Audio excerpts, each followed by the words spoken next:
Hello guys, welcome to football central. അങ്ങനെ Chelsea versus Manchester United മാച്ചിൽ ചെൽസിയെ 2-1 United തോൽപ്പിച്ചിട്ടുണ്ട്. അങ്ങനെ ഫൈനലി യുണൈറ്റഡിന് ഒരു വിക്ടറി കുറെ 2-1 മത്സരത്തിന് ശേഷമാണ് ഈ ഒരു വിജയം. നമുക്കറിയാം, റെഡ് കാർഡൊക്കെ കണ്ടാണ് ആദ്യത്തെ ഒരു 5 മിനിറ്റിൽ തന്നെ എംബിയുമയെ ഫൗൾ ചെയ്ത് സാഞ്ചസ് റെഡ് കാർഡ് കിട്ടി പുറത്തേക്ക് പോയി. അതെന്തുകൊണ്ടും നല്ലൊരു മൂവ്മെന്റ് ആയിരുന്നു മാഞ്ചസ്റ്റർ യുണൈറ്റഡിന്. അത് സെസ്കോന്റെ ഒരു ഹെഡർ ആയിരുന്നു. അതിലൂടെ ആയിരുന്നു ആ ഒരു റെഡ് കാർഡ് വന്നത്.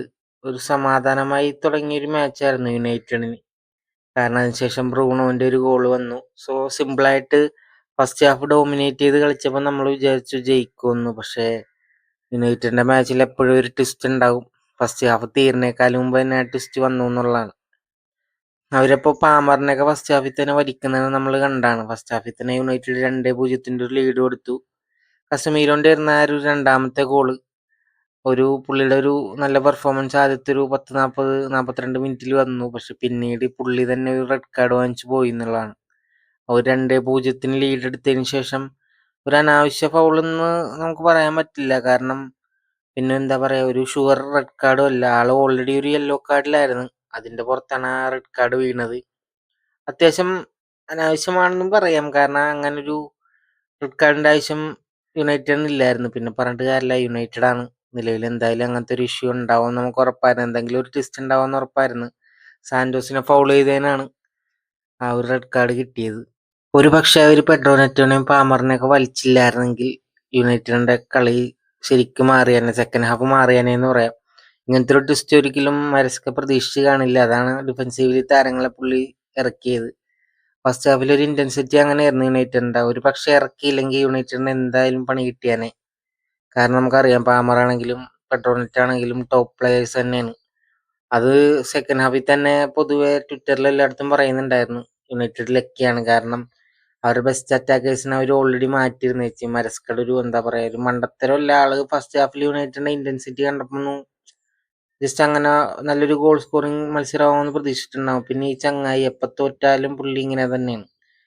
എതിർ ടീമിനായിട്ട് തല്ലുപിടിക്കാൻ വരുന്ന ഒരു മെന്റാലിറ്റിയാണ്. പിന്നെ ചലോബ റെയില് ഡിഫൻസീവിലാണെങ്കിലും ആൾ അടിപൊളി തന്നെയായിരുന്നു. ടീമിന് വേണ്ടി ഒരു ഗോളും സ്കോർ ചെയ്ത് ലാസ്റ്റ് ബോൾ എടുക്കാത്തതിനൊക്കെ ചലോബ നന്നായിട്ട് തന്നെ ടീം മെമ്പേഴ്സിനെ കുറ്റം പറയുന്നുണ്ടായിരുന്നത്. വേറെ ഒന്നുമല്ല, എല്ലാവരും ഭയങ്കര ടയർഡായിട്ടായിരുന്നു കളിക്കണം. പുള്ളി പക്ഷേ ഒരു ടോപ്പായിട്ട് തന്നെ കളിച്ചെന്ന് പറയാം.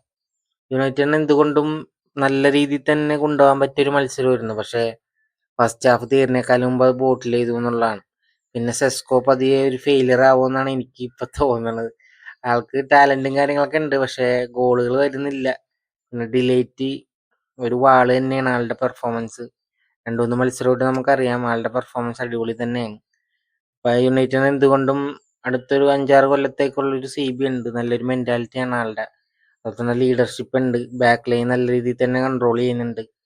2-3 കളിയായിട്ട് നമുക്കിത് നോക്കിയാൽ കാണാം ആളുടെ പെർഫോമൻസ് വളരെ വളരെ മികച്ചതാണ്. അപ്പൊ ഒരു വാള് തന്നെയാണെന്ന് പറയാം യുണൈറ്റഡിന്. അങ്ങനെ നമുക്കൊരു വിശ്വസിച്ച് സെന്റർ ബാക്കിൽ നിർത്താൻ പറ്റിയൊരു പ്ലെയർ കൂടിയാണ്. മാത്യൂസ് കുഞ്ഞയുടെ സെക്കൻഡ് ഹാഫിൽ 2-3 മൂവ്മെന്റ് ഉണ്ടായിരുന്നു. ആളൊരു സബ്ബായിട്ടാണ് വന്നത്. പിന്നെ ഗർണാച്ചോ നമുക്കറിയാം ഫസ്റ്റ് 11 ഇല്ലായിരുന്നു. അതുപോലെ തന്നെ സബ്ബായിട്ട് ആൾക്ക് ഇറക്കാൻ പറ്റിയില്ല, ആളെ ഇറക്കിയില്ല എന്നുള്ളതാണ്. സോ അമോറിം പതിയെ സാക്കാവണ്ടായിരുന്നു. പക്ഷെ എന്തോ ഒരു ഭാഗ്യം കൊണ്ട് ആള് ഇന്നലെ വിജയിച്ചു. പഴയ ഒരു ഗ്ലോറി ഡേയ്സ് വരുമെന്നൊന്നും നമുക്കറിയില്ല. നിലവിൽ ഒരു വിശ്വാസം പൂർണ്ണമായിട്ടും വന്നിട്ടില്ല. പക്ഷെ ഇന്നലെ എന്തായാലും ഒരു യുണൈറ്റഡ് ഫാൻ എന്ന രീതിയിൽ എല്ലാവരും നന്നായിട്ട് കിടന്ന് ഉറങ്ങിയിട്ടുണ്ടാവും.